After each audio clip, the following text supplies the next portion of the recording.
I think he'll be speaking after your address. Thank you.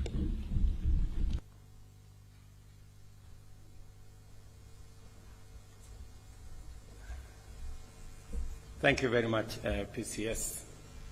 Good morning, ladies and gentlemen. Please take your seats. First, let me take this opportunity to apologize that we were supposed to start this meeting at 9, but I was told there is a bus that came late that was carrying some very important people.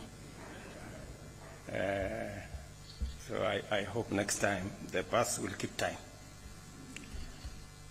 Excellencies, High Commissioners, Ambassadors, ladies and gentlemen, I thank you for your presence here today and hope that you are keeping and enjoying Kenya's warm hospitality.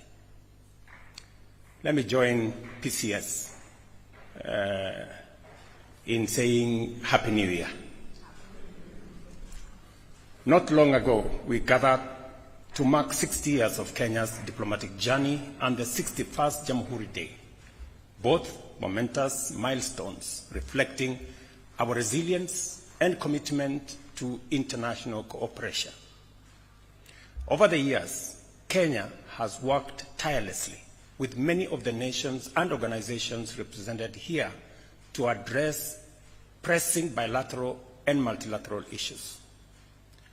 The New Year diplomatic address underscores our foreign policy's focus, not just on advancing national interests for Kenya, but on building bridges, fostering respect, and promoting shared purposes across all our friends.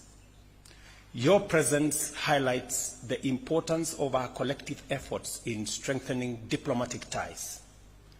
I am therefore pleased to announce that this year's address will be institutionalized as an annual event to reflect on past achievements, deepen collaboration with the diplomatic community, and set future priorities.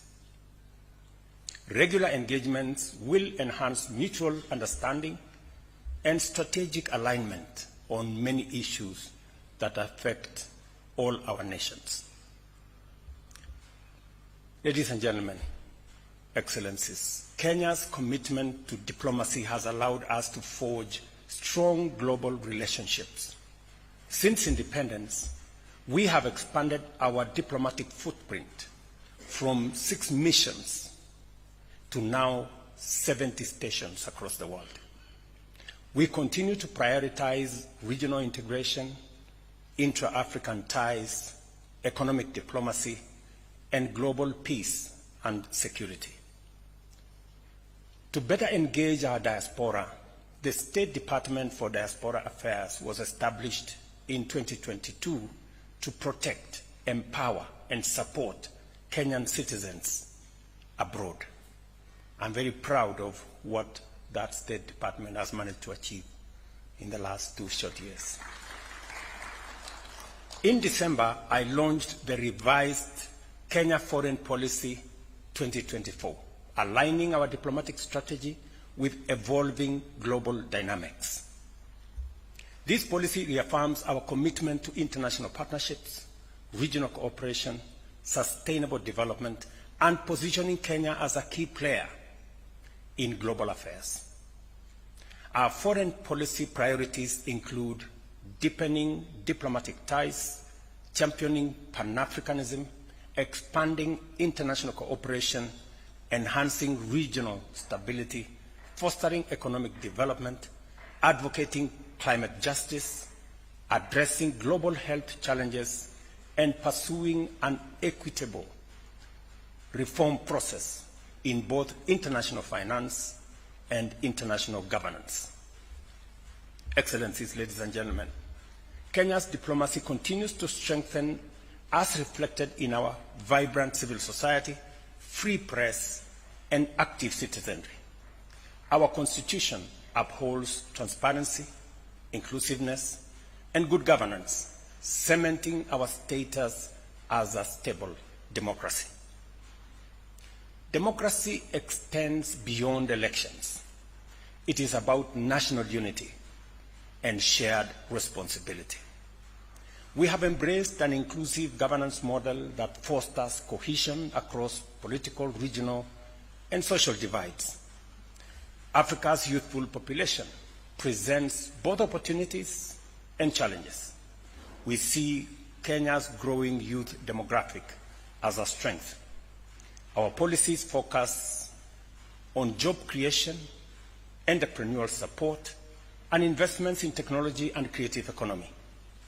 We are also securing bilateral labor agreements to provide our youth with global employment opportunities, and I appreciate the support of all our partner nations in this effort. Our economic recovery efforts are delivering results. We remain focused on infrastructure development, universal health care, education, electricity access, job creation, and reducing the cost of living, and also so that we can improve livelihoods. At the same time, we are minimizing waste, eliminating inefficiencies, closing avenues, and intensifying the fight against corruption. The bottom-up economic transformation agenda remains central to our development strategy, driving progress in agriculture, housing, healthcare, micro, small, and medium enterprises, and digital innovation. Our subsidized fertilizer program and expanded irrigation have boosted food security, while affordable housing projects are creating jobs and improving living standards of many Kenyans. Taifa Care is making healthcare more accessible, and the Hustler Fund has provided over 60 billion in affordable credit to personal and small businesses. Kenya is also advancing its digital economy with over 18,000 kilometers of fiber optic connectivity completed in the last 2 years, while our target is 100,000 in 5 years. And we are also growing investments in the creative industry. Kenya remains committed to clean energy, investing in renewable manufacturing such as solar panels and batteries. As we pursue these goals, I encourage the diplomatic community to explore opportunities for public-private partnership, trade and investment, so as to drive mutual prosperity between Kenya and the countries that you represent. Through robust bilateral partnerships, Kenya has secured critical support for transformative projects, attracted foreign investments, and strengthened collaboration in trade, health, education, security, and technology. In 2024, we engaged in high-level state visits, joint commissions, economic forums, and strategic engagements to advance our diplomatic priorities. Looking ahead to 2025 and beyond, we aim to deepen our existing bilateral relations while expanding our global reach through mutually beneficial partnerships, including strengthening South-to-South cooperation and other interventions. Kenya has risen to the global stage in a world where Cold War-era divides are giving way to pluralism and diversified diplomacy. Our objective is to forge partnerships that deliver tangible benefits for all our people. In this regard, I am eager to explore new avenues of cooperation with each and every country that you represent. Our approach to regional peace, security, and prosperity is anchored in the belief that unity and integration are essential to unlock the full potential of East Africa, Africa, and beyond. This commitment is reflected in our leadership within regional organizations such as the East African Community, the Intergovernmental Authority on Development, IGAD, and the Africa Union, of course. As the current chair of the East African Community, Kenya is dedicated to advancing the community's objectives by building on past achievements. Strengthening intra-regional trade remains a priority as it holds immense potential for economic growth and creating opportunities for jobs and for enterprise. We are also focused on enhancing regional infrastructure connectivity and addressing security challenges within East Africa. Beyond the East Africa and the EAC, Kenya remains an active member of the Africa Union, playing a key role in peace building across the continent. I am honored to serve as the champion for Africa Union reforms, a role aimed at enhancing the Union's ability to respond effectively to Africa's challenges. Recently, I hosted a retreat for African heads of state to advance the Africa Union reform agenda, critical steps that will ensure the Union is better equipped to address conflict resolution, economic development, and also share good governance. Kenya is also proud to nominate our distinguished Pan-Africanist, former Prime Minister Raila Odinga, for the position of the chairperson of the Africa Union Commission.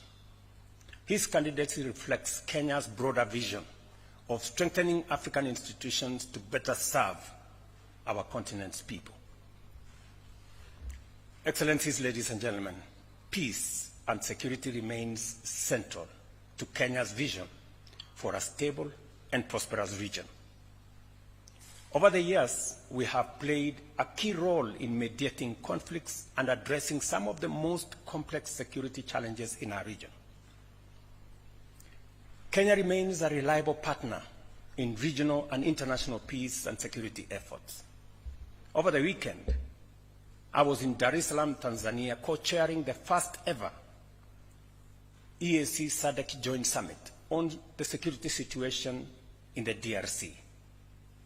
Together with other leaders, we called for an immediate ceasefire, humanitarian access, and a peaceful resolution through a merged Nairobi-Luanda process that will centralize around dialogue.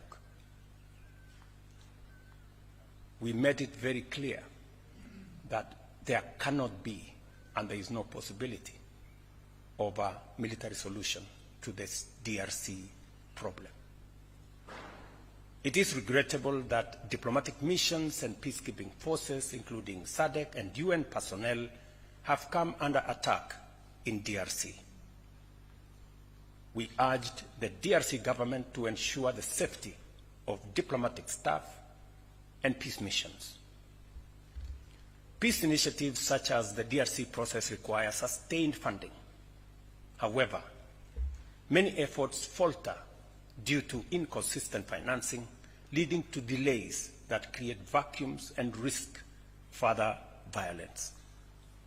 To prevent this, we must establish a structured and predictable mechanism for funding peace initiatives. I urge states and international organizations to work together to guarantee adequate resources for effective peace building. In fact, as part of the reorganization of the Africa Union in the reform process, is to do more around conflict prevention and peace building, rather than managing conflicts when they are already fully blown. These are some of the discussions we will be having this week in Addis. To this end, we propose that EAC and SADC ministers convene a joint meeting to establish a joint technical team under the two regional secretariats. This team would develop a coordinated strategy for financing, ensuring accountability, and mobilizing support from partners, including those gathered here today, hopefully. A structured approach to funding and international engagement is essential to sustaining the EAC SADC Peace Initiative in the DRC. And to just give you a broad aspects of what this is all about, is that we believe that first we need to merge the Nairobi and Luanda processes, because having two concurrent processes running parallel creates unnecessary competition, creates avenues for forum shopping, and many other things that undermine the ultimate goal of these processes. So we agreed that these processes should be merged into one. Number two, we also agreed that we should expand the space for facilitators, so that instead of having one facilitator, we will have 3 facilitators. And we are in consultation between me and my co-chair on identifying the additional facilitators so that we can provide a more robust mechanism and energize the whole process of mediation in the DRC. And number 3 is to focus on both intra-Congolese dialogue amongst the parties in the DRC, and also in the dialogue between DRC and its neighbors, more particularly with Rwanda. That will be the focus of the mediation process and the facilitation process, and the merger of these two processes. We will be proposing for an endorsement from the summit of the African heads of state. And to avoid the pitfalls of the past, both processes suffered funding challenges. We have agreed that this time round, we want to agree on a funding mechanism that is predictable and that can sustain the whole process to its conclusion, because the situation in DRC is so dire, is so tragic. In fact, it is an indictment to leadership, not just in our region, but I think globally as well. Ladies and gentlemen, as the East African chair, I also echo the calls of the Africa Union, SADC, the UN, the G7, European Union, Britain, and the United States, and others, for all the parties in the DRC conflict to prioritize negotiations, dialogue, and commit to all of us working towards achieving lasting peace. Kenya's peace and security efforts extend across the continent, to the Tumaini Initiative, which is aimed at fostering dialogue and reconciliation in South Sudan, to our contribution towards stabilizing Somalia. On the Tumaini process, we believe that process is in the tail end. Hopefully, in the next couple of weeks, maybe a month or 2, we should be able to conclude that process and allow the people of South Sudan to focus on their development towards an election that will give the people of South Sudan the opportunity to choose their leaders. On the Somali process, we are participating in the post-ATMIS arrangement and possibly working with other partners in the new arrangement to see how efforts of stabilizing Somalia can be achieved using and working with all the troop contributing countries and all the other partners that are supporting that process. We urge our international partners to support these missions and ensure their success. In late January, I met Sudan's foreign minister and discussed the terrible situation in Sudan, and I believe this is our next frontier of engagement I had a robust engagement with the President al-Sisi of Egypt on these matters touching on Sudan and on what Kenya and Egypt and all the other neighbors can contribute towards the situation that keeps deteriorating in Sudan. The toll on human life, the serious situation, humanitarian situation, the atrocities that are going on in that country are just unimaginable. And we cannot continue, it cannot continue to be what it is.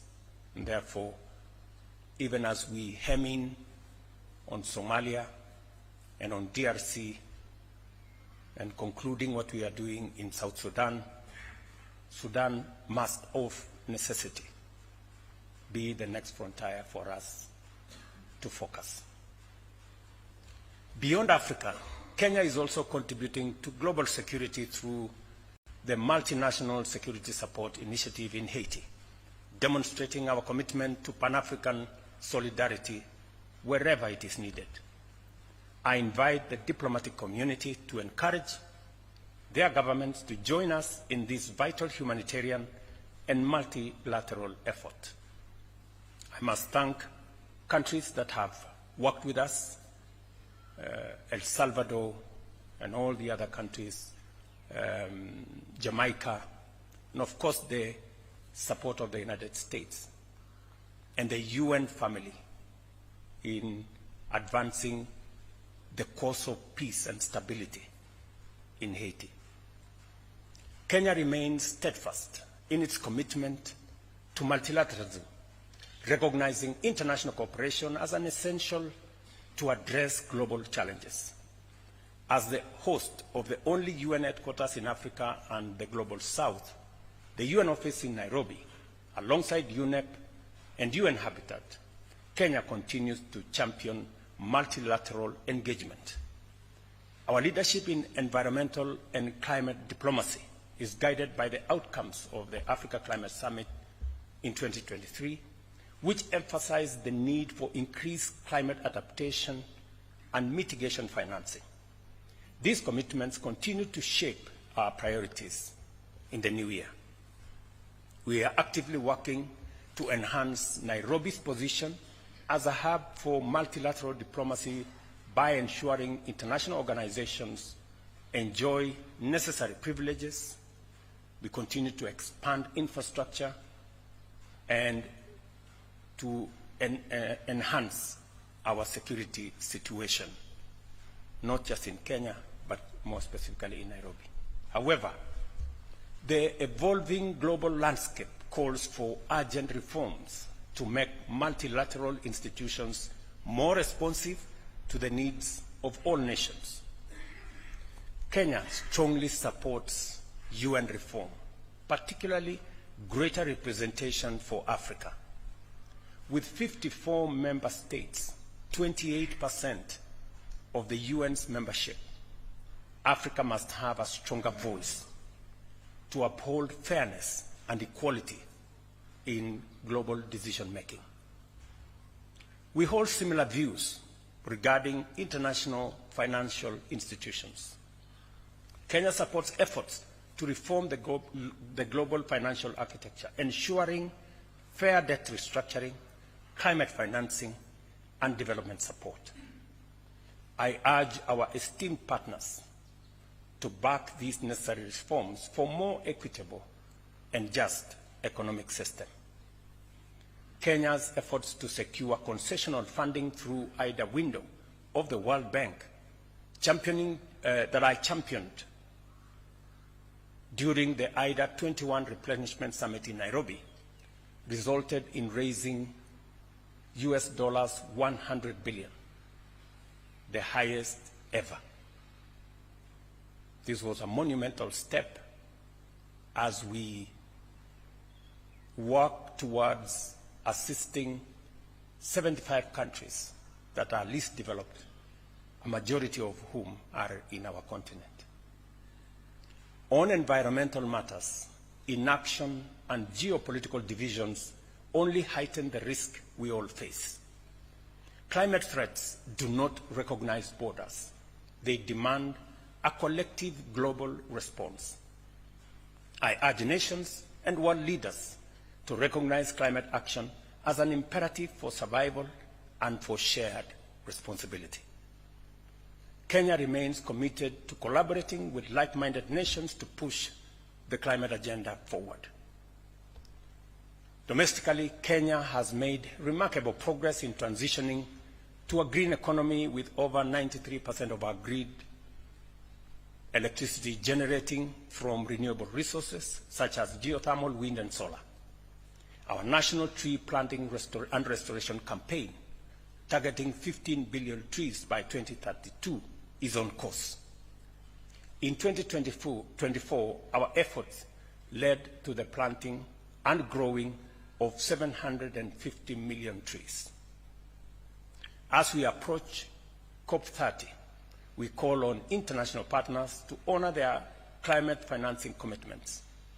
Kenya will continue leading by example, advocating equitable climate financing, and ensuring Africa's voice remains central in global climate discussions. I urge for your support in this endeavor.